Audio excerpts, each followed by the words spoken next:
Hello, everyone, and welcome back to the Soldiers of Cinema podcast. Today, it is me and my lovely co-host. I'm going back to the lovely. I'm always going back to lovely Clark Coffee. Why don't you introduce yourself there, Clark? Now you can tell we haven't done this in a while, and that's It's okay. been, what, 2 months? No, 2 months it's now? been a Yeah. couple months, and I'm happy that we're back. But that was awesome. That was awesome. No, Yeah. well, thank you. I mean, look, I'm not going to turn down lovely. I Yeah. appreciate that. So thank you. Yeah. No. Anytime. But today, speaking of lovely, although I don't know if it's a word that I would use to describe this movie, perhaps the king of DIY filmmaking. We're talking about 1974's Texas Chainsaw Massacre, the Texas Chainsaw Massacre by Tobe Hooper, directed by. Yeah, and for sure. I mean, not just DIY filmmaking, but I mean horror filmmaking. Yes, Obviously, this yeah. is a landmark film for independent film, but in the horror genre, I mean, this you'd be hard pressed. I think. I mean, some people might say Halloween. There's Night of the Living Dead, but I mean, as far as kind of the modern, slasher. Yeah. The films that really, of course, became extremely prominent and successful in the 80s, I think, where the slasher really had its heyday. This film was the precursor to all of that. What happened was true.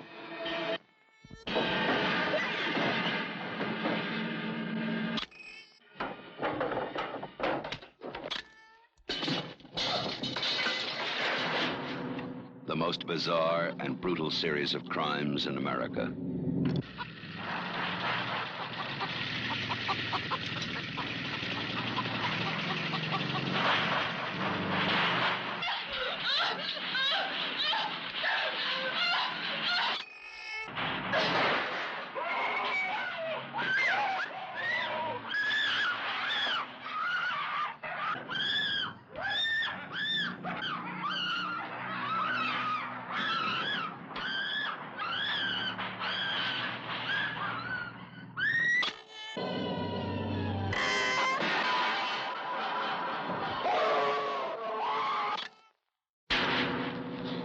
Sally, I hear something. Stop!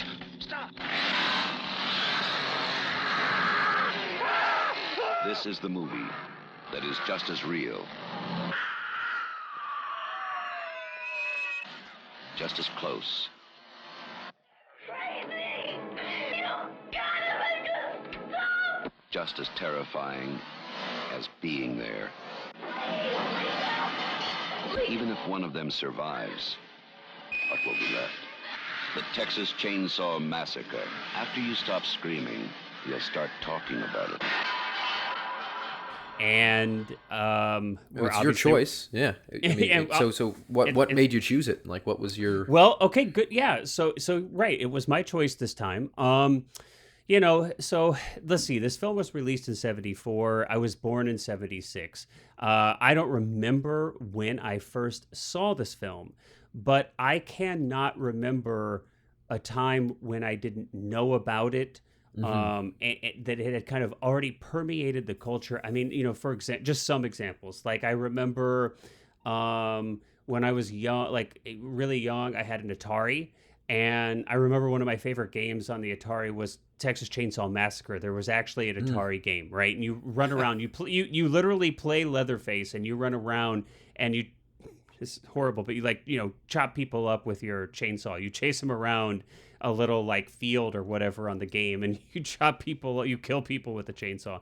Of course, it's just little blocks of pixels, so it's not necessarily that gruesome, but so I remember that. I mean, I remember like my parents talking about it. It was just seemed like it kind of already permeated the culture, and it before I even have like a specific recollection of having seen the film, I remember just it was like there, right? And maybe some of this is because my parents loved watching like genre films, and that was, I think I've talked about that, where they would have people over and watch genre films. My dad was renting movies from like local movie stores way before they kind of became mainstream. We had VCRs going way back, so that was just kind of like part of my consciousness. But I love horror films. You know, if you were to ask me, what do I think maybe the most visceral film ever made Yeah. in the horror genre? I mean, I think I would say Texas Chainsaw Massacre. I mean, the one word could use to describe this that I think would, you know, if you forced me to use only one word, I'd be like visceral. I mean, Yeah. there is like a visceralness to this film, and we'll talk about kind of all the elements that kind of combine to do that. But it's just such a profoundly effective film for what it's trying to do. Um, so yeah, also it's a great example of an extremely effective DIY film. You know, for its time, it was low budget. Now, it's not, you know, it was like you know, maybe around 120, numbers kind of from 80 to 140 or so, but it's all kind of split the difference, about 120K to complete the film. I mean, you're getting up to like, you know, $800,000+ in today's money. So, you know, I just made a movie for, you know, like $60,000. So, you know, $800,000+ is still a lot of money. I for could me. take it. I could take it. Yeah. You know, but it was, you know, it's also too. I keep going on and on here, and I'll let you chime in. But it's also, I picked it because, you know, I love exploitation films and genre films, and we've talked about some of those like Mad Max and Mad Max 2, for example, The Road Warrior.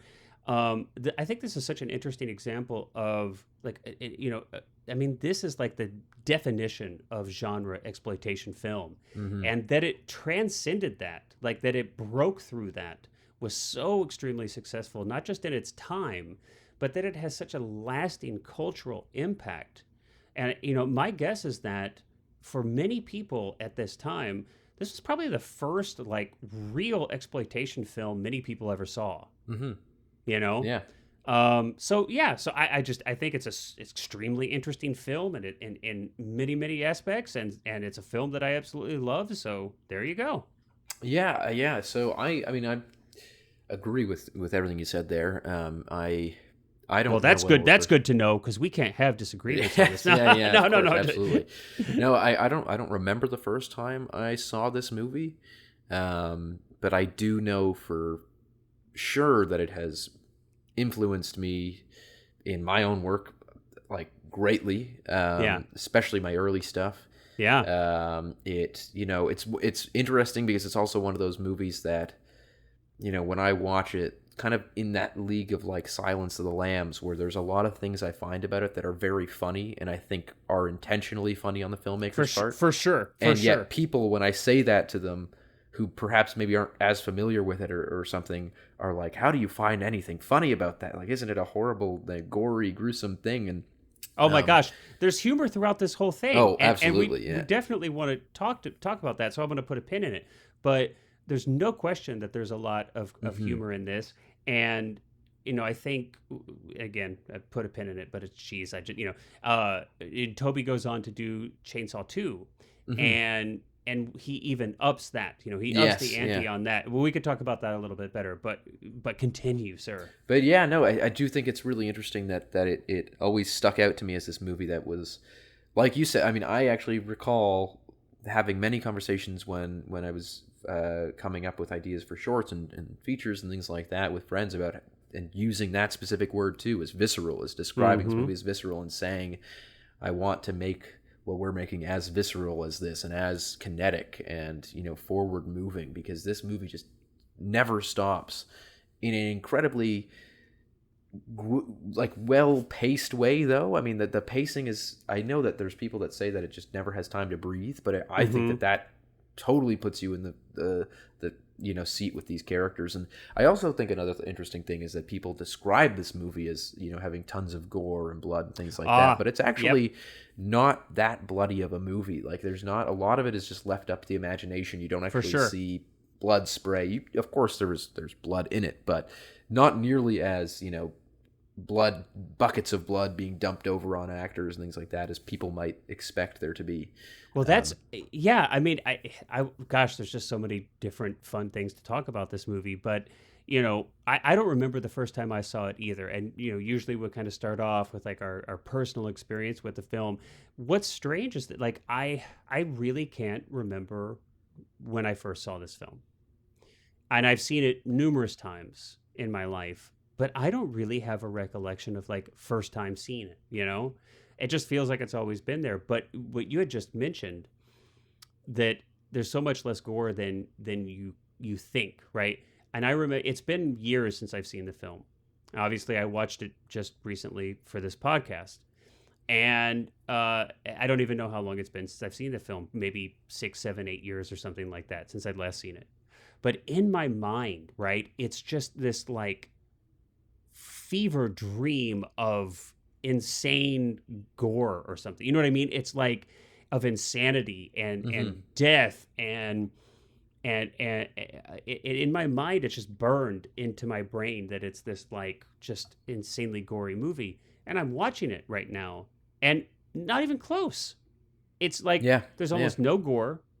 Now there's violence that's happening for sure. There is violence that's happening, but it's either from a distance, or it's, you know, we cut to a reverse and you don't actually see. Or it's concealed in some way. Yeah. It's concealed. It's hidden, right? But my goodness, is that effective? And you know, I think we've obviously moved away from that a lot in horror films. You know, I think it was, you know, especially in the 80s, right? This was kind of the precursor, and I think people kept trying to that maybe filmmakers remembered this film being so much more, you know, gruesome than it was, or graphic than it was, and actually like put that graphic gruesomeness into it, you know.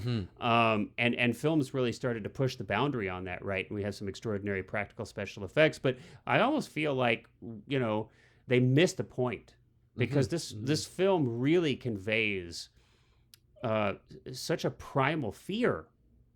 But without, I mean, they were even shooting for, it's my understanding that Tobe, the director, was shooting for PG. Yes, he wanted to be PG. Yeah. You know, which of course, I mean, I see you like, you're like, you're almost cracking up, you know, when you hear that. Like, oh, he was shooting for PG. What the hell are you talking about? Yeah. You can hardly imagine that this film would be PG.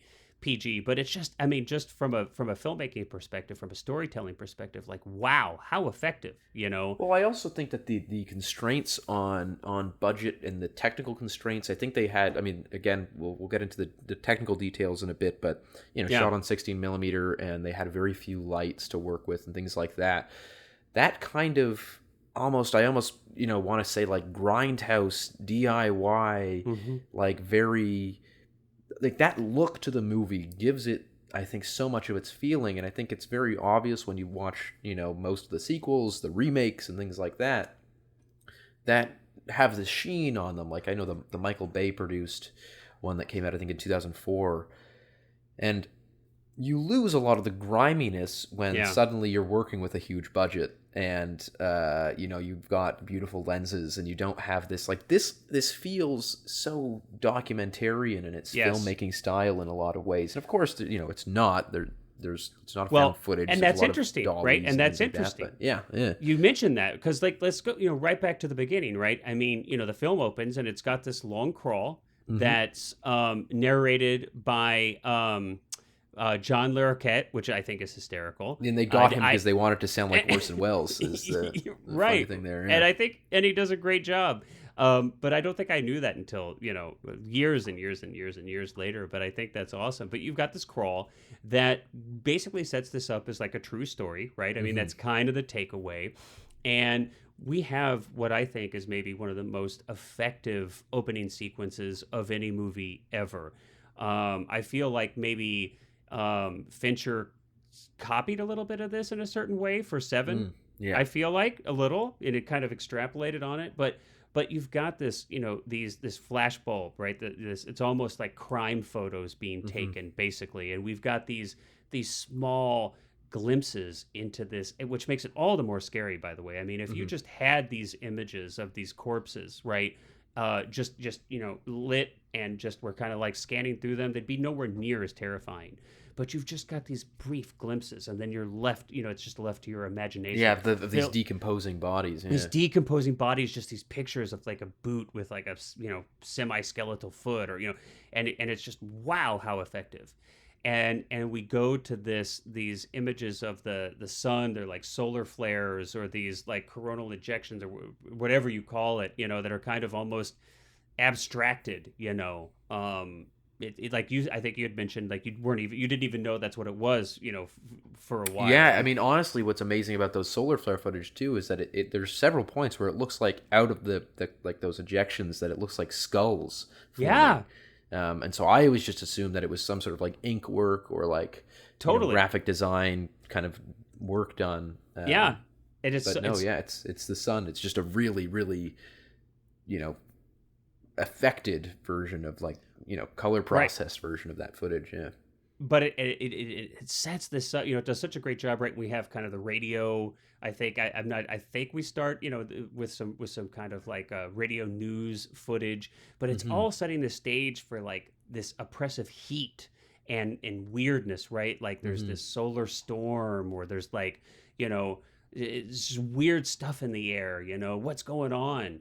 And we open up on this really beautiful close up, and then we move away from these corpses that are kind of positioned and shaped on a monument in the cemetery, which we're going to come back to later. But it's just, I mean, everything. It's just, you feel the heat, you feel the oppression. We hear this weird stuff going on, and it jumps right in and just really does an amazing job setting up an atmosphere. I'm hard pressed to find a better, it's just, I'm still just like terrified by that sound, in that opening sequence. Yeah, yeah. which you had discovered. What is this instrument called? So there's this famous instrument called a hydrophone, and if you're ever in the need to, for some reason, listen to some horror movie sound effects, just search on Google YouTube that. or whatever, just search hydrophone horror instrument, and it's basically this bizarre kind of circular device with these like spindles coming off of it that if you take a violin spokes, bow, almost like spokes. Yeah, very similar, yeah. And if you take a violin bow and you can rub it on the actual bow side of it, and it'll make those kind of long, like wah, like weird sounds that they actually. I mean, it's been used so much that it even is used in the opening titles of E.T., where it's kind of that creepy, alien sound.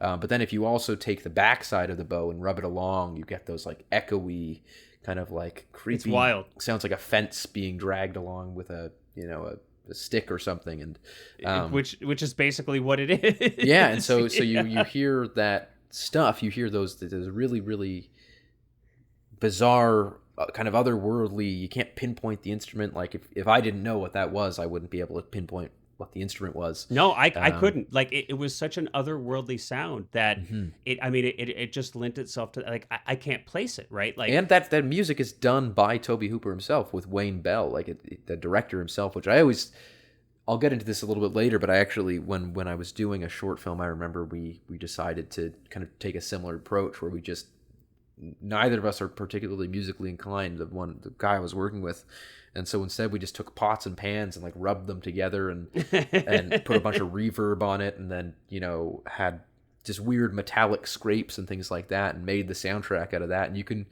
especially for horror, do a surprising amount with sound effects like that and turn them into some sort of soundtrack or ambient noise where people just can't pinpoint it. And so they do a fantastic job with that. I mean, I actually thought so that scary.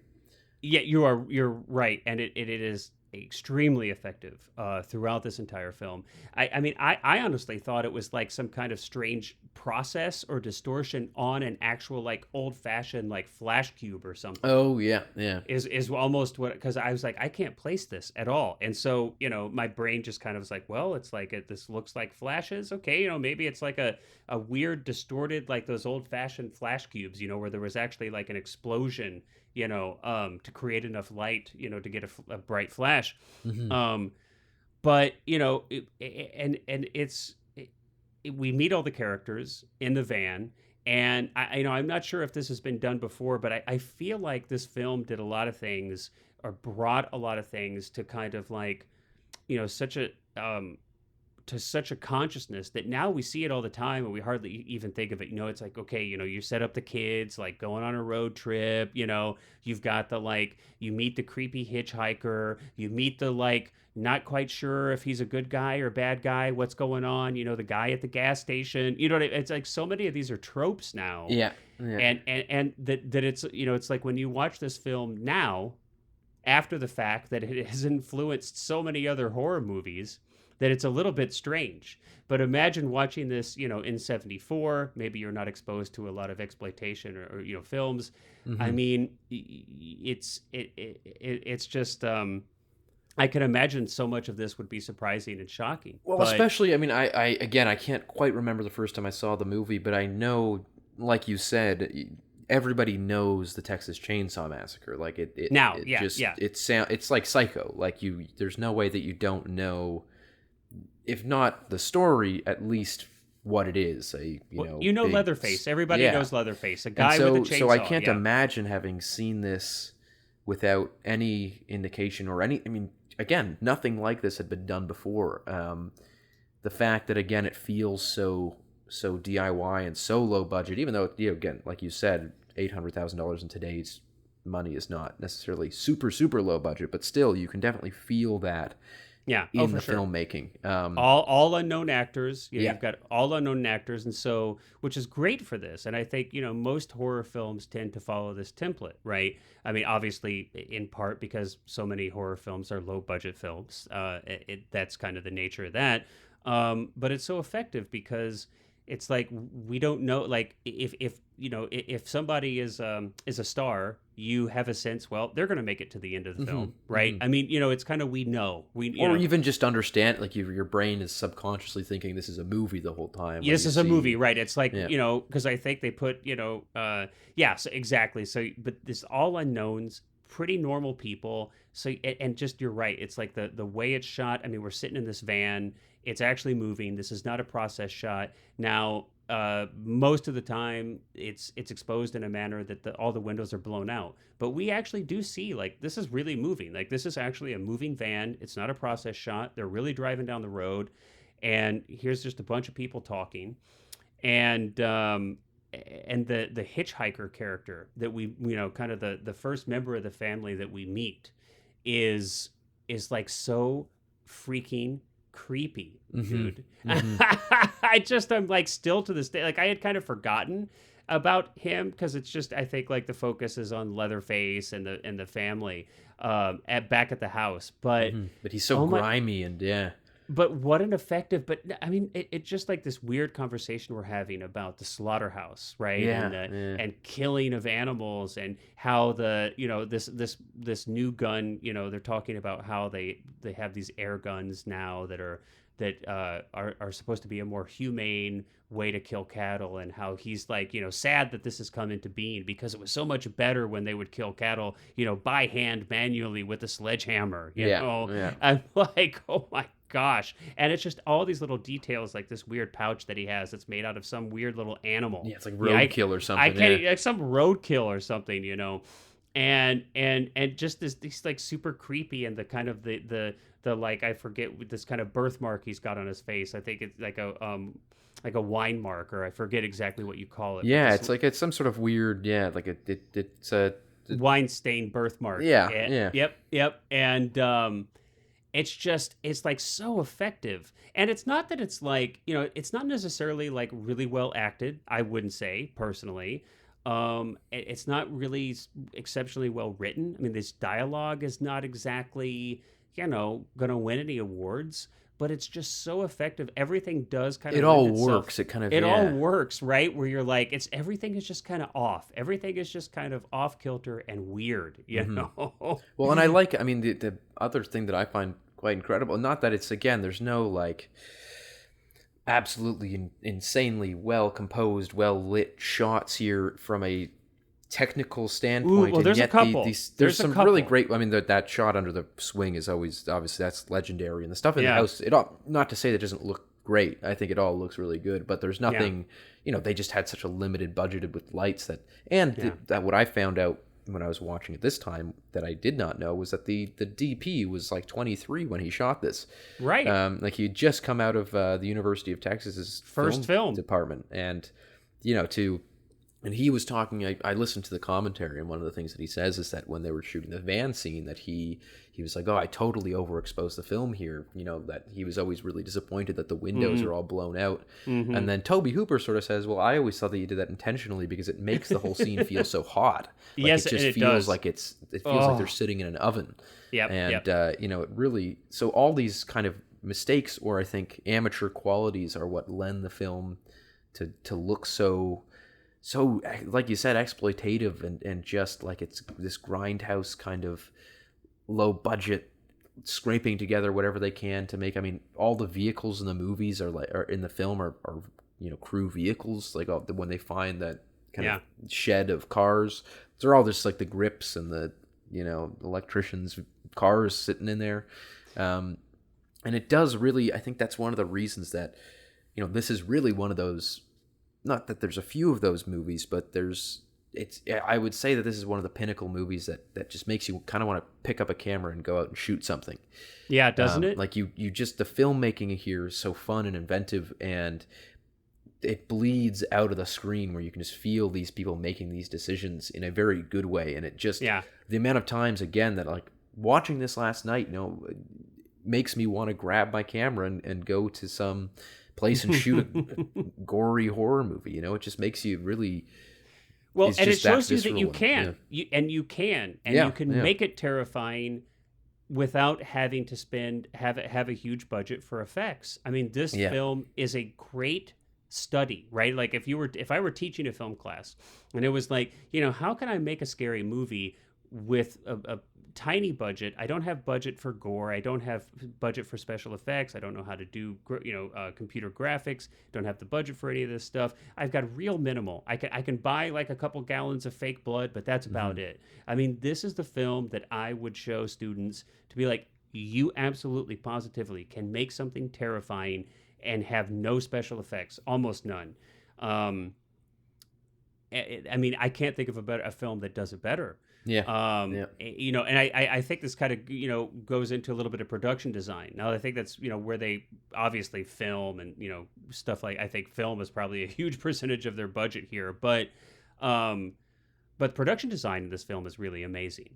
You know, I am always amazed when I watch this film again at how fun and inventive the production design is inside the family's house, you know, with Leatherface, everything from the masks that he wears. And I think there's 3 different masks. And, you know, if you're careful to watch, you'll see this is important, that each mask kind of represents a different personality or character that Leatherface is playing in the family, a different role. But all of these like skeletons, these weird, you know, I don't even, decorations, you know, the chicken bones and the feathers on the ground and that front room, just all the stuff. You know, there's like a wall of, you know, when the first person falls victim to Leatherface, you know, he goes into the house and you see like through a door, there's all these animal skulls. That stark red door or that wall. Yeah, the stark red wall with all these animal skulls behind, you know, through this doorway. It's just so terrifying. I mean, even little details. There's like, and it could just be total happenstance. Like maybe this was just a furnace grate, but there's even like a grate on the floor, like right where he's hit with a sledgehammer. And I'm almost just like, oh my God, it's like a killing floor, right? It's like, it looks like where you drain the blood. Yeah. I mean, it should, and who knows? Like I said, it could have just been total coincidence. Like that's a furnace grate or something, right? But you know, old fashioned homes used to just have like a furnace in the crawl space and just one hole where the heat came out of. But regardless. But all of that stuff, I mean, it's just, and I've seen so many, like whether it's video games or other movies, you know, the table, right? They're at this dinner table and there's these weird, gross meats and food. There's meat everywhere in this film, you know? There's and her chair is made of arms and. And there's like just all of this crazy stuff, just skins and bones, is like so effective. I mean, it's so terrifying. But in a like really, like you can't look away. It's hard, and it's hard to articulate. You know, here we are. I'm on a podcast. Like the whole point is to articulate things. But you know, often I find myself like discovering how I feel about things, like in the moment. So bear with me. But it's even, you know, to try to articulate right. I mean, you've got horror movies that are that are scary because they're about, the unknown, like maybe, xenophobia, like maybe Alien or something, right? Like an unknown life form is out there. You have horror movies that are like body horror, right? About like our own bodies kind of falling apart as we age, like The Fly, for example, which we've done on this show. You've got horror movies about, like, what's in the dark and, the bad guy coming to your house and breaking in, the boogeyman kind of thing. There is some element, I don't know what it is, like all this, skins and bones, and that it's like filled in this house. There's like death everywhere.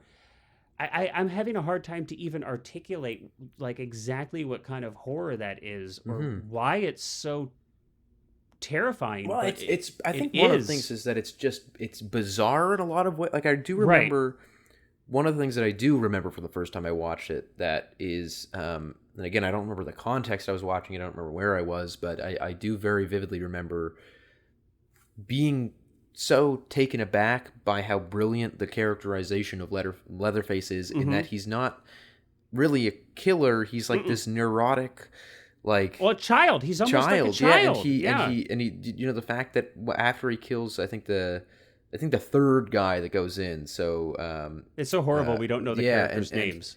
And I can't. I mean, they're all just killed off. The third victim. And he just goes over to the window and like looks out the window, like, oh my God, are they gonna come back again? Yeah, like, no, where are all these people coming from? And it's you're so right. Fantastic.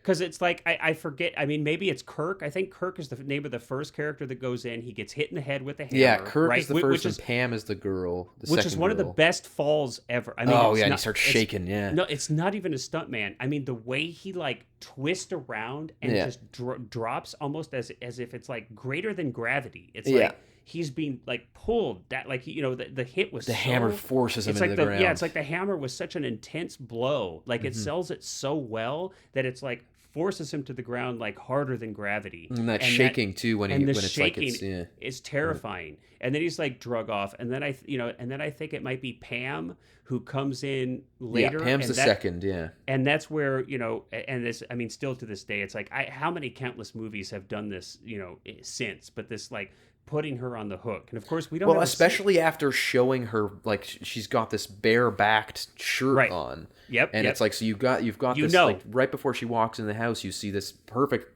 angle of her back, and it's so like you can see this, and then to have her, it's not like it's not like she's hanging from her clothes or a bra or something. It's like, no, that has gone into her flesh.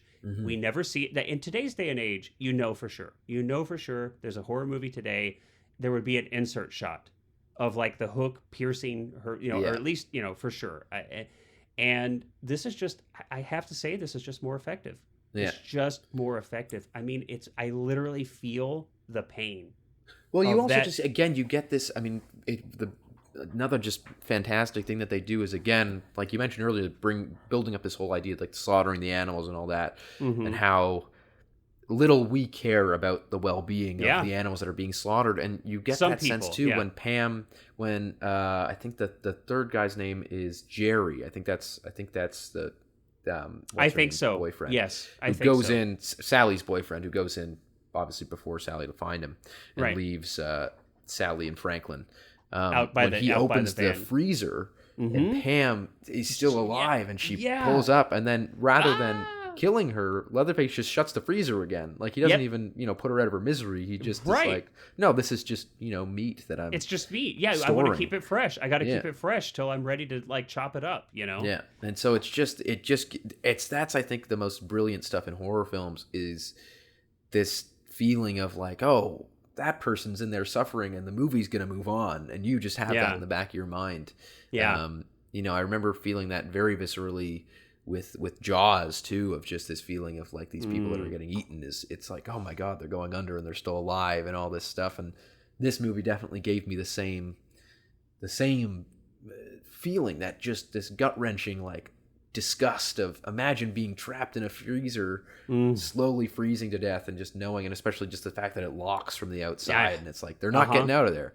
No, so just this kind of thing is just so like you said, visceral is such a perfect word it's so for it, where visceral. it's like it takes no time to get into this stuff in such a brilliant way that just you really feel when Leatherface comes out and kills Jerry, and you hear that like yelp that he does before he gets hit in the head, as the third victim. You yelp with him, like, because Leatherface just comes barreling out of that door, just like completely again neurotic. Like, oh, where are these? Like, where do they keep coming from? Why are they, interrupting my What's day? going on? Yeah, and so that's where that kind of dark humor comes in, where it's like, yeah, you sort of feel for Leatherface in some moments when he's all stressed out about this stuff.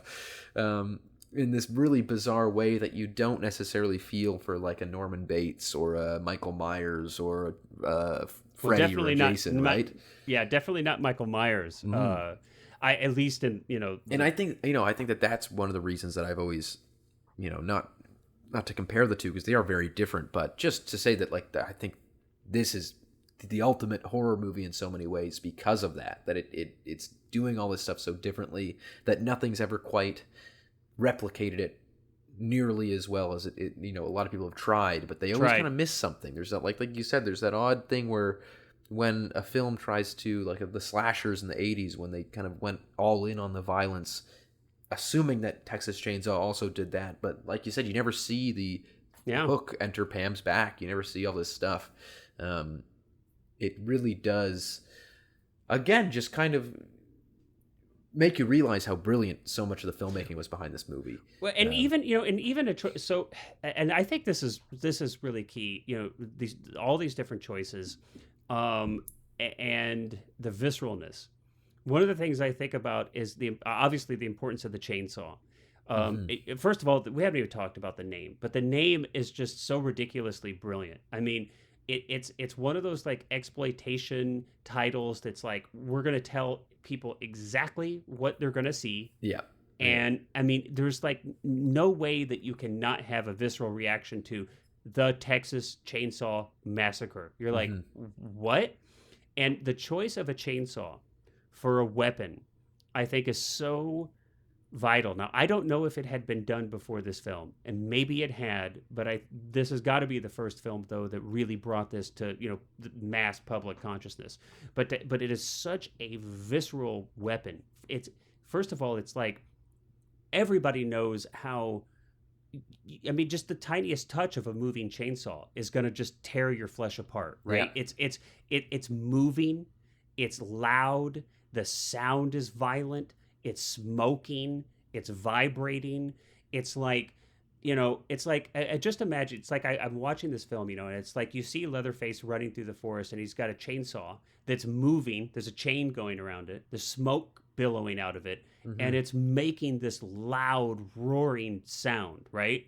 Versus somebody like chasing after somebody with like a machete. The difference is like night and day. Yeah. I mean, even just the fact that even in the filmmaking that they didn't take the chain off. They did. I mean, that blew my mind. Like, that's insane to me that they when were I using heard that, a real chainsaw. Oh my gosh, this is definitely not a union production. I mean, like the fact that they actually had a live, and they mentioned this numerous times in one of the commentaries, that there was a live chain, cutting chain on this chainsaw, is mind-blowing to me. Yeah. I mean, this means that you have a deadly weapon in the hands of, or near several different actors through many... with a guy with a mask on that he can't see out of. A guy with a mask on he can't see hardly out of. Running through a forest with a live chainsaw with a chain on it. I'm like, wow. But even without and I guess it's like, you don't need to be told that, right? When you see that chainsaw, I think it's pretty darn obvious in a lot of those shots that, I mean, this looks real. Like, it's, like this looks and feels real. And I think all those little things add up. I mean, there are definitely scenes there are shots where you can see that chain moving. It's very clear that you can see it's a real chainsaw operating, but I just feel like just that it's so visceral. I mean, I think anybody who's been around tools, like, you respect a chainsaw. Oh my god! It's like, you respect a chainsaw. That thing can make really quick work out of you Yeah. It is in some ways it is like so much scarier than so many other weapons that might be used in a horror film. Well, I always find that especially in horror, but just generally that makeshift weapons, tools or whatever that Yeah, aren't designed to kill or aren't designed to be right. weapons are always much more scary than something like a machete or a gun or a knife or Yeah, something like well, that, especially a because gun. there's Yeah. there's this element of like error that can be had, or that this thing isn't designed to kill, so it'll be slow and it'll be painful kind of. Yep, and And messy. I do want to also discuss quickly or not quickly, but the entire kind of sequence in the house with Sally, getting dragged out for dinner and Grandpa and Oh all that. yeah, And yeah, so yeah. there's a bit of context that I think is important too, technical context, which is that so the film was shot on 16 millimeter, as we mentioned, but it was shot on a very low 25 ASA, which is basically Yeah. just means that you need a lot of light to expose the film. And the reason they did that was so that when they did 35 millimeter blow-ups for theatrical presentations, that the grain wouldn't be, super blown Overwhelming, up like yeah. on a lot of 16 millimeters. So what that meant though is that they needed a ton of light, and they didn't have a budget for a lot of lights. So they had, I think he said they had like 2 5Ks and 1 10K, which are basically not even that bright by today's standards, but were bright at the time. But those lights are also very hot. Oh, And yeah. there's this really, I think, what kind of makes that whole, what is it, like 15-minute sequence is the fact that the guy playing Grandpa, I think they said he was like 18. And and then makeup. Yeah. yeah, and so his makeup took, I think, 10 hours to do. And so they did that, and after he did the makeup, he was like, "You're going to finish me out today because I don't want to sit through that makeup process again." And so what happened was they wound up shooting, I think it was a 27-hour day of all of that dinner stuff. Yep. Just from, I think it was from, like he said, like noon to 3 in the afternoon the next day or something. Right. And so all through the night. And what you got to understand if you've never worked on a film set is that even today with like LEDs and modern lights and stuff, it still gets very hot when you just have a lot of people inside, especially in somewhere like Texas or, if it's summer. And so they had this whole house closed off because, of course, most of that scene takes place at night. And the stories that they tell about how they were all just going crazier and crazier and crazier as the shoot went on, and how they kept trying. So the moment when when Leatherface cuts Sally's finger to feed Grandpa, that they kept trying to do it. They had Scotch tape over the knife blade and then a tube system so that Gunnar Hansen could squeeze out blood as he cut her. And what he realized it was like take after take after take, it wasn't working, and so he just turned around and took the tape off the blade and actually cut her finger. So her reaction is real when she gets her finger cut there, and obviously that's not recommended to do on a film set, but no. You just have the all of them describing how they just were going completely insane, and how again Gunnar Hansen, because he was in full the full Leatherface get up and the suit and all that at that point, that he was so hot that his mind was just going beyond acting, where he by the 20th hour felt like he was actually supposed to kill her, and that there was a moment where when they get up to get Grandpa the hammer so that he can kill her, that Gunnar Hansen almost like dove at her and had to stop himself before realizing, oh, that's not the scene, but that was just the instinct because he'd been acting like this character who had wanted to kill her for so long. And so I just find that, again, there's these tiny little elements that low budget can bring out in it. Like, I wonder if they had, if it was, again, fully supportive of all like film unions and all that, but I just wonder if this was a union set and there were rules around it. And I don't think so. I don't think and so. if they had money to do these things, how different the movie would feel.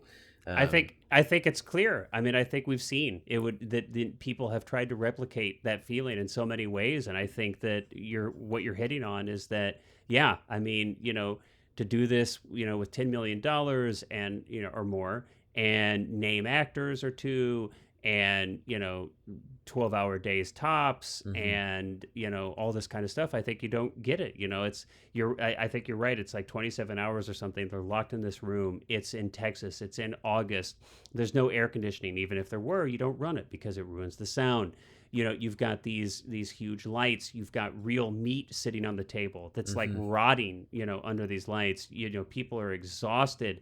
They're practically heat stroked. I mean, it's like replicating exactly kind of the mindset you would really be in if you were in this situation. You're losing your mind. It's like you've transcended into some different mental space, some different physical space, and that obviously impacted the film. I mean, it obviously impacted the performances, and you feel it. I think you feel those things when you're watching it. And I think it's just one more element. Again, I'll go back to visceral. I mean, it's just you feel it. I feel like it's an actual experience. It's more than just watching. I think you actually viscerally experience it. I mean, it's just like this grandpa character, and and again, it's like we have basically a chainsaw and a hammer are like the weapons in this film, right? Yeah. And again, they're tools. But it's like where they're leaning her over that bucket, and you've got this like decrepit old man trying to like hit her in the head. I mean, and it's like a family event. It's like carving the turkey. It's like on Thanksgiving, and grandpa's there to cut the turkey, and it's like a tradition, and he's old and kind of feeble, so you're trying to like help hold his hand or something. Yeah. I mean, but it's just.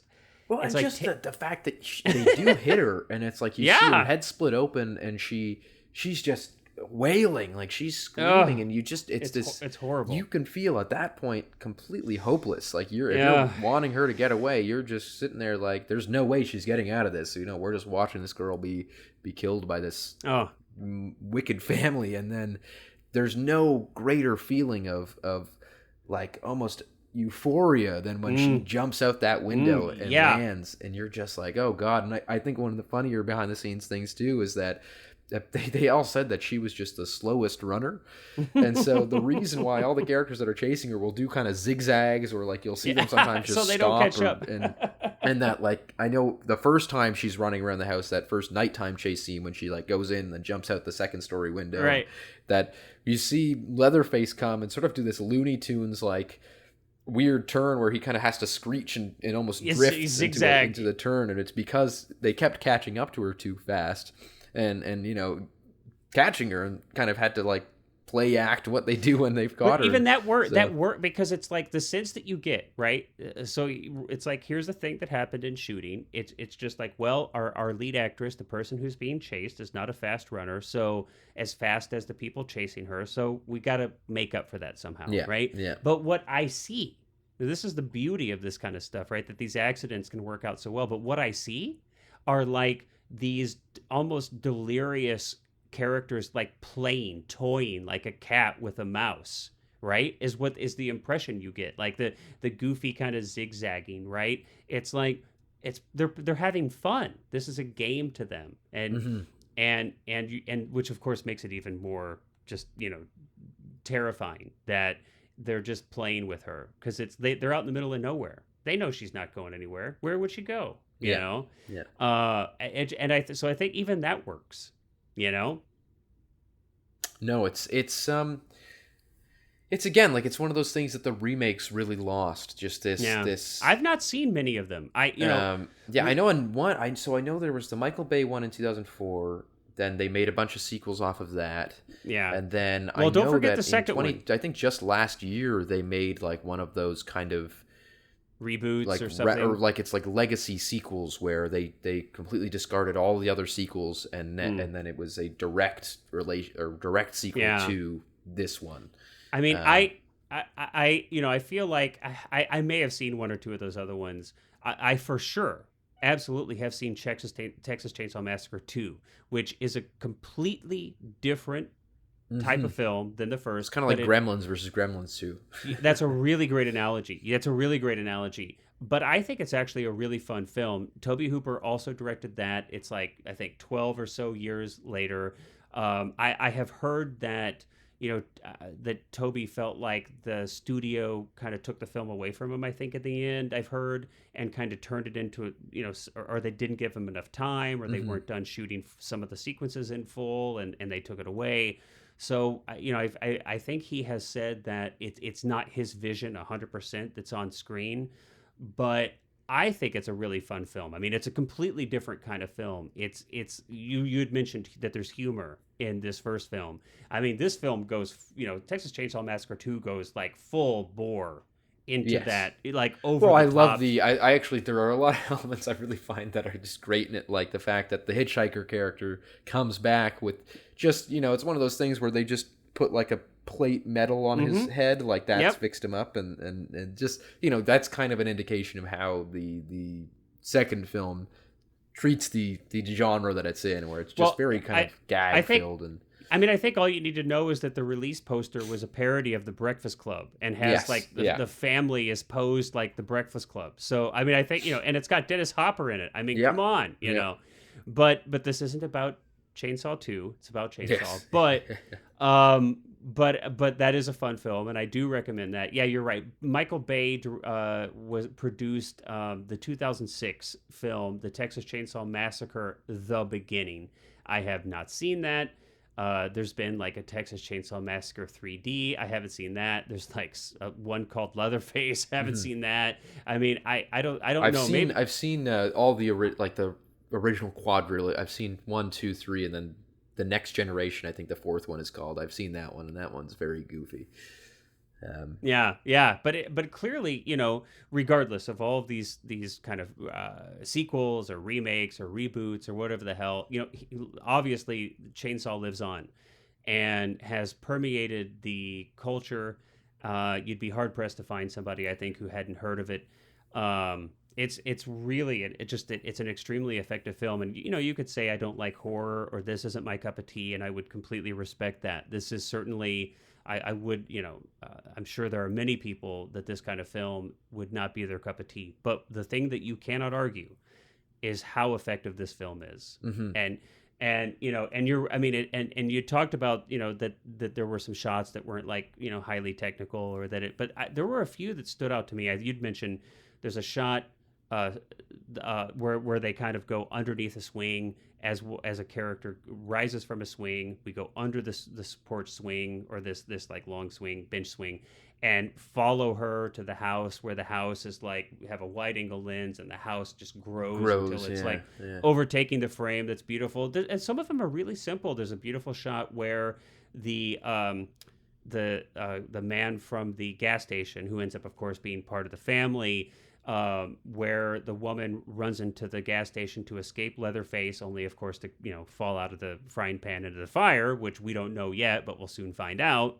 Where he puts her into the truck. We've got this like beautiful push in or dolly into the truck from the opposite side, where we see him put her into the truck, and then we pull back as he comes around and enters into the cab. It's very simple, but so effective. I mean, it's a really beautiful shot, beautifully timed. It's well done. The night photography is also very impressive, considering the stock they're filming on. It and really the is. limit of lights. Yeah, It really is. And I think this is something we lose with some digital photography today's day and age, because modern digital cameras are so light sensitive, and you can see everything clearly in a lot of night, unless of course you work to not make that happen.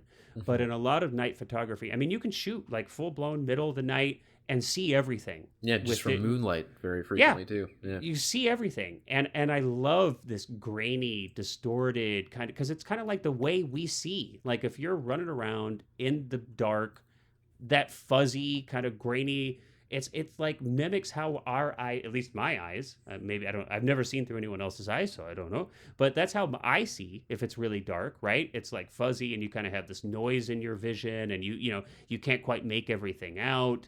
So extremely effective. And I think, and I just wanted to say, because I haven't seen every film in the world, that's impossible.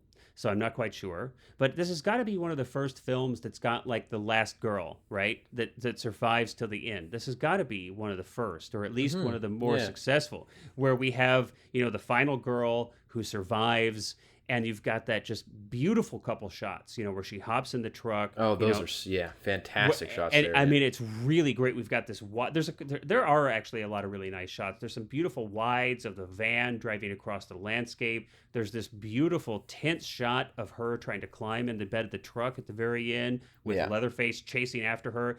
And I love that they just keep it in this wide shot. So many films just overdo it. There'd be like 6, 7, 8 cuts or something, right? Yeah. And different angles and reverses and all this. No, just this wide shot. You can see him closing. She's trying to climb up the wheel. Boom, she's in the bed of the truck. He almost looks like he swipes her. Yes, it does. It looks like he like hit her almost, and you're like, whoa. And the inserts are also really spectacular in this film too. Like especially inside the house where it'll like pan over from Sally in the chair and just zoom in on a skull and focus on the skull for a moment. Like those types of things are really, really well done. Yeah, it's a marvel what they did with such low.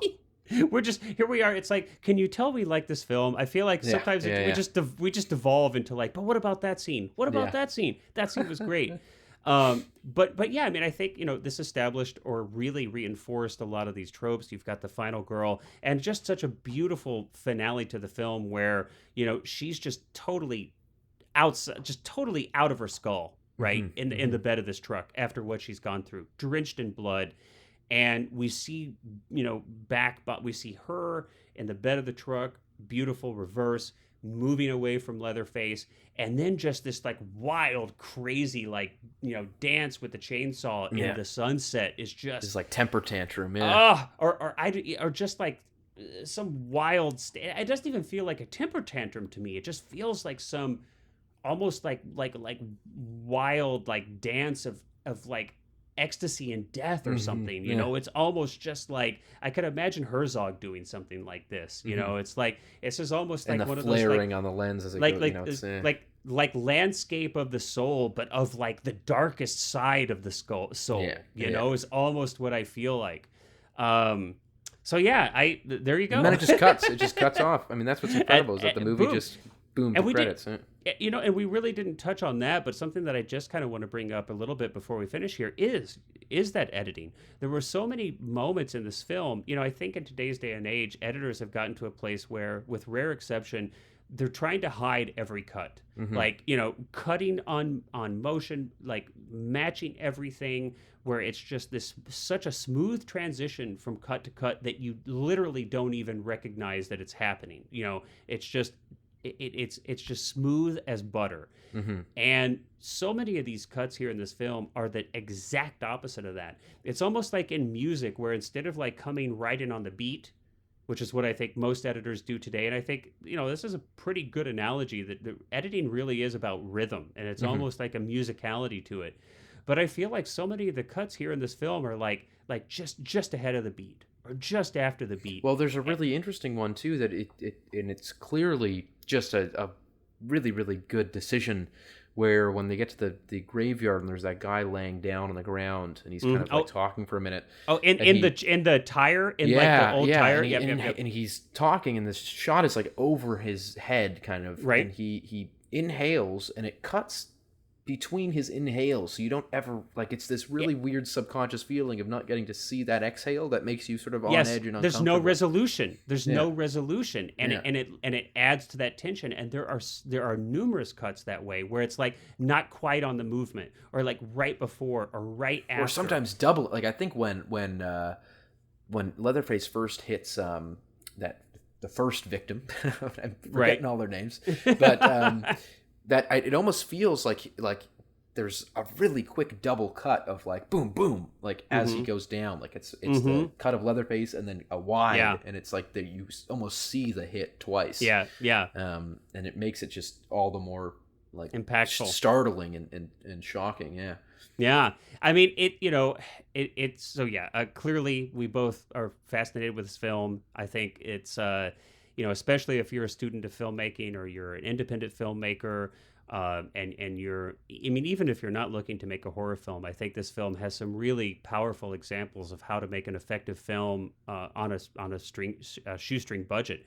I just, it's interesting to me just real quickly before we wrap up here, that Tobe had such success with this film and so early in his career. I mean, I think this is maybe the third film that he had made. And I think, he'd done like a documentary film before that about Peter, Paul, and Mary. And he had done this small film called Eggshells in '69.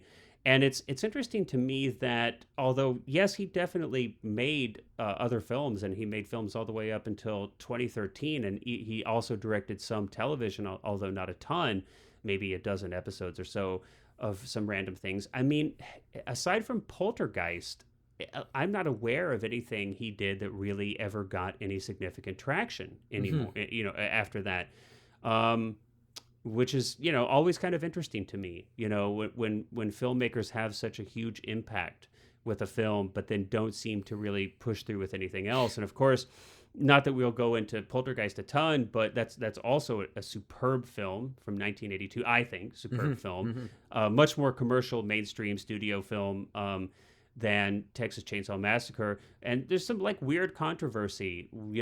Spielberg produced this film. There's been some people trying to say, I think here and there, maybe still Spielberg directed it, which was probably really frustrating to Tobe, I would imagine. But I don't know. It's just interesting to me that he was able to do so much with so little with Chainsaw, but just never seemed to replicate that anywhere else. Yeah. No, it's definitely. I've always been. I mean, there's multiple cases like that in Hollywood or in film in general, and I always find those very fascinating.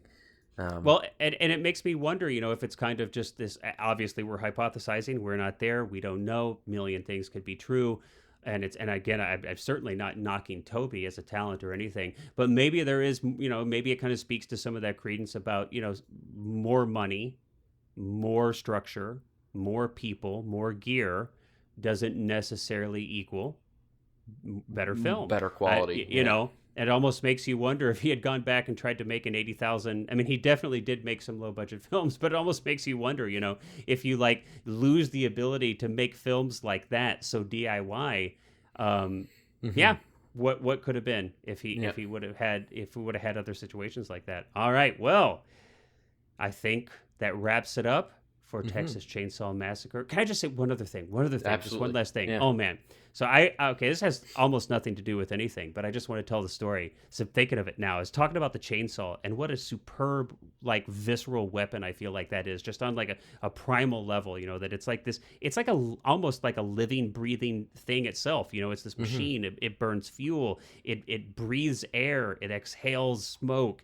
It moves. It vibrates. It makes this sound.